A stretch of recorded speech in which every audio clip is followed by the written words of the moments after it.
ነው ተደብቀን?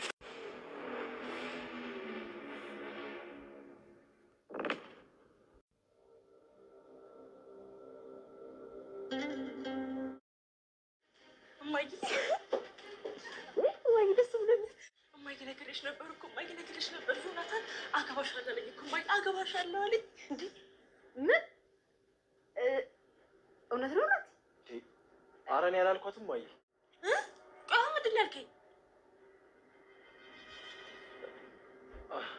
እሺ አሁን እማዬ እሺ። ናታን እውነት ነው? አይዞህ አትፍራ፣ ደንግጣል። እምቢ ስላት እኮ ነው የተቀየመችን። ምን አምጣልኝ ብላክ ነው? ይሄ ሰው የሚያስወድደው መስተፋቅር አምጣልኝ ብላኝ እኮ መቼም አላረገውም። ምን? አዎ እኔ ደግሞ እምቢ አልኳት። ወይኔ ናታን አንተ በቃ ከዚህ በር ጥፋ። እነማዬ እየመጡ ነው። ሂድ ጥፋ። ሰላም እንዳትላት ነው። ቁጭ በል በቃ። ለቤቱ ሰላም ሲሆን ጨብጪ።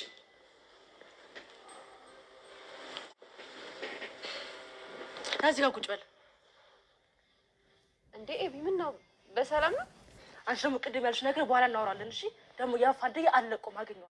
ዲያጣ በጣም አጣብቂኝ ውስጥ ገብታለች። እንግዲህ ምንም በማታውቀው አንደኛ አብይል ደረጀ እጅ ገብቷል። ማነው ዋናው ደብዳቤው ለዲያጣ የተጻፈው ትልቁ የህይወቷ ሚስጥር የሰላምም የዳጣ ትልቁ እንቆቅልሽ እንግዲህ በደብዳቤ ተጽፎ ለናታን ባደራ መልክ ተሰጥቶ ነበረ።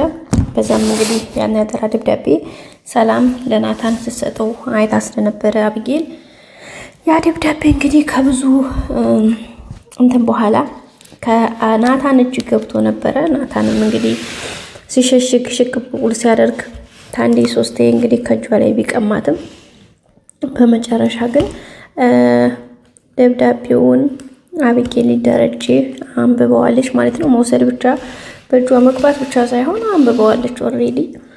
በዛም እንግዲህ ናታን በጣም ነው የደነገጠው። አሁን በጣም ለለ ጭንቀት ውስጥ ነው የሚገኘው። በዚህ መካከል እንግዲህ አብይል ዳጣን እንደምታውቅ አድርጋ ነው የምታስበው። ዳጣ ግን ምንም የምታውቀው ነገር የላትም። እንደምታውቁት እናቷን አታውቃትም። እዚህ ቤት በእርግጥ አባቷ ነው፣ ግን የተጻፈው ደብዳቤም እንደዚህ ነው ብላ አልጠበቀችም። እንግዲህ የሆነ ዕቃ ሰጥታኛለች አላት ናታንም። ያ ዕቃ ደግሞ የሆነ ስጦታ ሊሆን ይችላል፣ የሆነ ነገር ሊሆን ይችላል ነው እንጂ እንደዚህን ያክል ሚስጥር የያዘ ደብዳቤ ይሆናል ብላ አላሰበችም። እሷ ብቻ ሳይሆን ናታን ራሱ እንግዲህ በጣም አደራ ብለዋለች። ምክንያቱም አንተ ራሱ እንዳታይ ብላ ነው እንግዲህ ያንን ሁሉ አደራ ያጠናችበትን እሱን ነገር እንግዲህ ለመወጣት ናታንም የሚችለውን ያክል አድርጓል። ግን በመጨረሻ ላይ አልቻለም ማለት ነው። እንግዲህ አብይል አንድ ነገር ከያዘች አትለቅም። እንደምታውቋት እንግዲህ ክላሱ ሳይቀር ካሜራ በመደቀን ነው ያስቀመጠበትን ቦታ በማየት ሄዳ ካተታ ካሜራ ከፍታ በማየት ከደበቀበት እንግዲህ አይታችኋል የት እንዳስቀመጠው። ከዛ ስራ አውጥታ ነው እንግዲህ ደብዳቤውን አነበበችው። ደብዳቤውን ስታነበው እንግዲህ ያው ግማሹን ወረቀት እሱ እጅ ላይ አስቀርቶባት ነበርና እጇ ላይ ያዘችውን ያነበበችው። ያም እንግዲህ ያው ናታንና ዳጣ እናትና ልጅ እንዲሆኑ ያው ሰላም የጻፈችው ደብዳቤ ነውና ናታንን አብይ ማን ነው ዳጣን እንግዲህ አይታችኋል እንዴት አድርጋ እንደምታሸማቅቃት። የኔ ውድ አብይል ደረጀ ስትላት ውድሽን ሄደሽ አክስትሽ ጋር ፈልጊ ያለቻት ማለት ነው። ከዛ አብይን ምንሽ ነው ተይ እንጂ ሲላል ናታን ኧረ እባክህ ምን ነውር አልተናገርኩም፣ አቤት ሰው ማስመሰል ሲችልበት ምናምን እያለች እንግዲህ እንዳያችሁ በጣም እየቀወጠች ነበረ።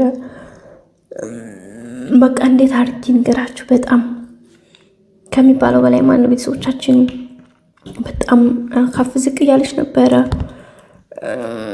በመጨረሻ እንግዲህ ያለችው ምንድነው ተነሳና ኮንፈረንስ አበኝ። እዚህ ጋር እንግዲህ ዳጣ በጣም እንደደነገጠችው አንደኛ በጣም ከባድ ነው፣ ሁለተኛ ናታንን ትወደዋለች። ናታን ደግሞ እዚህ ጋር በጣም አጣብቂኝ ነው የገባው። ምክንያቱም አሁን አልስምሽም ቢላት አሁን በጣም ትልቅ ፈተና ነው የገጠመው ናታን። ምክንያቱም እዚህ ጋር አልስምሽም ቢላት ለወይዘሮ ማርታ ነገርዮሽ እንዳትናገር ነው። እዚህ ጋር ደግሞ ኦኬ ብሎ ቢስማት በጣም ሌላ ሪስክ ውስጥ ሊገባ ነው። አንደኛ የሚወዳት ልጅ እዚህ ጋር ዳጣ ምን እንድትሆን ትችላለች ማለት ደግሞ የሚገርመው እያወሩ በዛችሁ በቅጽበት ነው የመጣችሁና ምንድነው አብጌል ደግሞ እንደዛ እያለች ነው እሳ ቆይ ምን ብላህ ነው ምን ተገኝቶ ምናምን ስትለው እንግዲህ ናታን ታያት እጅ ቅዠታም እየቃዠች ነው ምናምን ነበር ያላትና እኔ እንጃ በቃ ደጋገመችው ልጅ እኮ እንግዲህ ወይ ችግር የለውም እንግዲህ ትጋቡ እያለችው ነበርና እንዴ ዳጣ አትቀልጃ በእናትሽ ምን ሆነሽ ነው? እኔ አይደለም ከአንቺ ውጪ ሌላ ሴት ላገባ ቀርቶ አይደለም አልስምም ብሎ ነው እንግዲህ ያተጠራጠሪ ምናምን ብሎ እንግዲህ ያላትና አረ ናታዬ አረ እኔ ፎንቃ ናታን ያልተጠራጠርኩኝም እኮ ግን ያው አብጌል ከምትዋለው ነገር አንጻር እንዳትጎዳ ብዬ ነው ምናምን እያለችው ነበርና ታያት እባክሽ እሷ አውቃ ነው ምናምን እያለ ነበረ እና እንግዲህ ይሄንን ብሎ በሰከንዶች ውስጥ እንግዲህ ና ኮንፈረንስ የተባለ ማለት ነው። ምንም ይወስን ይመስላችኋል ጋይስ? እኔ በእርግጠኝነት ወግጅልኝ ብሏት እንደሚሄድ ተስፋ አደርጋለሁኝ። ምክንያቱም አለበለዚያ በጣም ከባድ ነው ማለት ዳጣ እዚህ ጋር ሚስጥሩ የምታውቀው ነገር የላትም። እንግዲህ ብላክ ሜልት እየሰራች ነው ብሎ እንግዲህ ገና ወሬውን ራሱ ሊጀምርላት ሲል ነው በቃ ወዲያው ተነስቶ ነው ሄደው ናታን እሱ ያ ነገር እየሆነ ባለበት ሰዓት ላይ እንግዲህ እንዴት በጣም ከባድ ነው። ቤተሰቦቻችን እውነት ለመናገር በጣም ነው የሚከብደው ነው የምላችሁ ቤተሰቦቼ። ኤኒዌይስ እንግዲህ ናታንም ተፍ እያለ ነው። ዳጣም የሌለ ጭንቀት ውስጥ ናት። ናታንም እንግዲህ ለዚህ ቤተሰብ በመጨነቅ ነው። አብጌል ደግሞ ይሄን ጉድ ካልዘረገፍኩት እያለች ከፍ ዝቅ እያለች ነው የምትገኘው። እንግዲህ የማንኛቸው ይሳካላቸው ይሆን? እውነት ናታን ተነስቶ አብጌልን ይስማት ይሆን? ደግሞ እኮ ምን ላይ ሳመኝ ነው ያለችው? ኮንፈረንስ ሳመኝ ነው ያለችው። ምናልባት ጉንጯ ሊስማት ይችል ይሆናል። እውነት ማለት ነው ጋይስ፣ በጣም ነው የሚደብረው። ወረ በስማ በጣም ከባድ ነው ማለት ነው። ሌላው እንግዲህ አርጁ ያው አብጌልን ስቲል እየጠበቀ ነው የሚውለው በር ላይ ነው። እንግዲህ ጋሽ ደረጀ ባለፈው ማስጠንቀቂያ እንግዲህ እንዳትቀመጥ ቢለውም እንግዲህ ድጋሚ ማለት ለመጥፋት አልቻለም። ድጋሚ አሁንም መጥቶ እዙ ነው የሚውለው። ሌላው እንግዲህ ወይዘሮ ማርታ አብጌል ናታን እኮ ሊያገባኝ ነው ማለት ናታንን እንግዲህ አሳትዋለኝ። ወይዘሮ ማርታም እንግዲህ በጣም ፈገግ ብላ ናታን እውነት ነው እያለችው ነበረና ናታን ደግሞ ኧረ ውሸት ነው አለ ማለት ነው። ከዛ አብጌል ስትለው አዎ ምክንያቱም ነገሩ ይሽምዛ መዘረግፈው ነው ብሎ ሲያስብ ማለት ነው ሰዎቻችን። እና ይሄ ሁሉ እንግዲህ ችግር ምንድነው? የዳሽ ደረጀ ነገሮችን በጊዜውና በወቅቱ ለማስተካከሉ እንግዲህ ሰፊ ይሄው እንደምታዩት ሰፊ አጀንዳ እናንተን ይዞ መጣ በራሱ ጊዜ ማለት ነው ሰዎቻችን። ስለዚህ እዚህ ጋር ግን ደረጀ ነገሮችን ፊክስ ማድረግ ቢችል መልካም ነበረ። እስኪ በቀጣይ ክፍል ይዘን እንመገናኝ ቤተሰቦች። መልካም ጊዜ። ላይክ አይረሳ ባይ